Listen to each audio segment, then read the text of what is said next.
এই দুনিয়া হচ্ছে সিজনুল লিল মুমিন। নবীজি বলছেন আর দুনিয়া সিজনুল লিল মুমিন, দুনিয়া মুমিনদের জন্য কারাগার। কারাগার মানে যেখানে আমি স্বতন্ত্র স্বাধীন নই। এখানে প্রশাসন অনেক ভাই বোন আছেন, তারা জানেন কারাগার কি জিনিস, আর যারা দুই একবার যাওয়া আসা করেছে ওরা জানে কি জিনিস। এখানে আপনার কোনো ব্যক্তি স্বাধীনতা নাই। আপনি আপনার ইস্তেঞ্জা করবেন, শিশি যেতে পারবেন না, আপনি পারমিশন নিতে হবে, তারা নিয়ে যাবে তারপরে যেতে পারবেন, তাও হ্যান্ডকাপ করিয়ে। দুনিয়া সিজনুল লিল মুমিন, দুনিয়া মুমিনদের কারাগার। এখানে আপনি খেতে পারবেন না, খাবার আসবে তারপর খাবেন।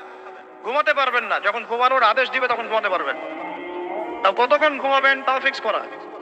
মানে কারাগার মানে কি? যেখানে আপনার ব্যক্তির স্বাধীনতা চলে না, যেখানে আমি চলবো একটা সিস্টেমের আওতায়।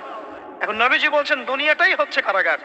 আর এই দুনিয়ায় কেমন করে আমি প্রবৃত্তির দাসত্ব করতে পারি, কেমন করে আমি আল্লাহকে বলে নামাজ বাদ দিতে পারি, কেমন করে জাকাত সেই কবে ফরজ হয়েছে, মিল ইন্ডাস্ট্রিজ ফ্যাক্টরিজ করেছি, জাকাত দেই না। রমজান মাস যায় আসে যায় আসে যায় আসে, রোজাও রাখি না, তারাবি পড়তে পারি না। কোরআন আমার সামনে মানুষ তেলাওয়াত করে, কোরআন আমার ঘরে পড়ে আছে, শেলফের উপরে ধুলাও আছে, শেলফের উপরে কোরআন ধুলাওয়ালা, ধুলা মাখা ধুলো মাখা।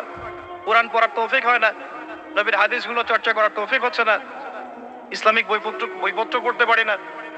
এই কারাগারের জীবনে বসে আমি একটা মেয়ের পিছনে দৌড়াচ্ছি, মাদক খাচ্ছি, জেনা করছি, কোনো সময় ধর্ষণ করছি, কোনো সময় সুদ খাচ্ছি, ঘুষ খাচ্ছি, দুর্নীতি করছি, এই কারাগারের জীবনে বসেই, যেখানে আমার কোনো ব্যক্তি স্বাধীনতা নাই।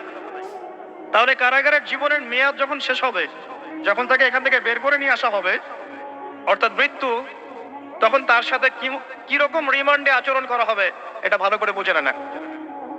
নবীজি বলছেন আদ-দুনিয়া সিজনুল লিল মুমিন ওয়াল জান্নাতু লিল কাফির। কাফেরদের জন্য, মুশরিকদের জন্য এই দুনিয়াটা হচ্ছে জান্নাত। জান্নাত মানে কি? যা ইচ্ছা তাই করতে পারবেন। জান্নাত মানে কি? আপনি চাচ্ছেন আল্লাহ আমি এখন একটা খামর চাই, শরাব আপনার সামনে হাজির, চিন্তা করার সাথে সাথে। জান্নাত মানে কি? আল্লাহ আমি আপনাকে দেখতে চাই, আল্লাহকে আপনি দেখতে পারবেন। জান্নাত মানে কি? আপনি মধুর নহর, দুধের নহর, পানির নহর, শরাবের নহর, হুর-এ-ঈন চতুর্দিকে ঘোরাফেরা করছে,